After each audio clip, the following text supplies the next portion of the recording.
First of all, Asi, thank you very much for joining us on TRT News. Thank you very much for having me. Nowadays, Istanbul has hosted an important summit in humanitarian means. This is the first of its kind. What do you want to say about this summit, especially regarding the Red Cross and Red Crescent communities? First of all, I would like to thank the Turkish government, the Turkish people, and Kizilay for hosting us and showing us solidarity, hospitality, and allowing us, to exchange on very important issues.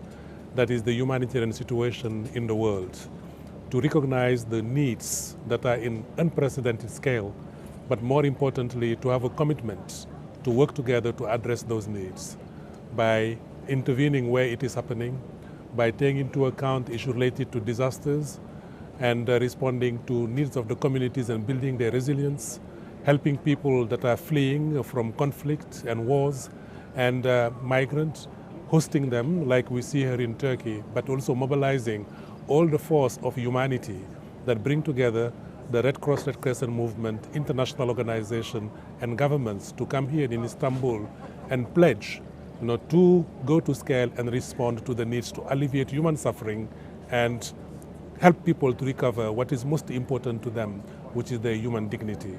And that is that shared humanity, that we appreciate here, and that for that we thank Turkey and the people of Turkey and Kizilay in particular as member of our federation. One of the priorities of the humanity should be preventing the conflicts, right? Instead of helping the people. Should decrease the need of help to people. By preventing the conflicts, we can achieve this goal, I think. What do you think about that? I think everything that can be done to act on the push factors is a good thing.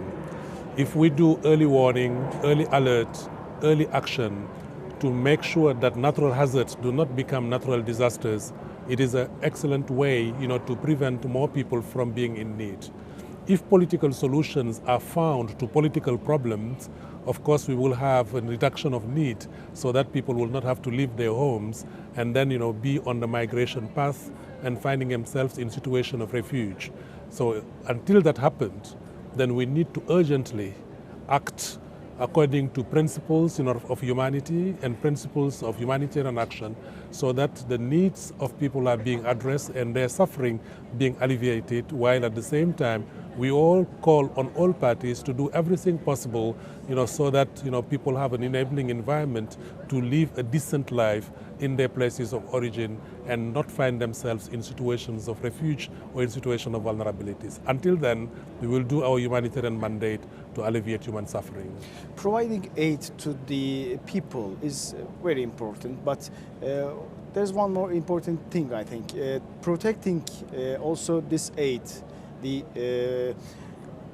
When you are providing aid to the people, sometimes some countries or some warplanes are attacking the camps and the aid convoys. So protecting the aid, protecting the camps is also important. What do you want to say on that? So humanitarian space must be protected, and that is a commitment and regulated by international humanitarian law.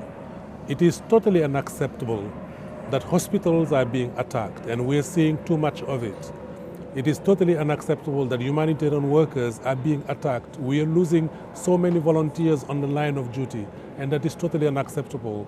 It is totally unacceptable that also convoys are being attacked. So that's the reason why we are calling for the strict respect of the humanitarian space and the strict respect of international humanitarian law.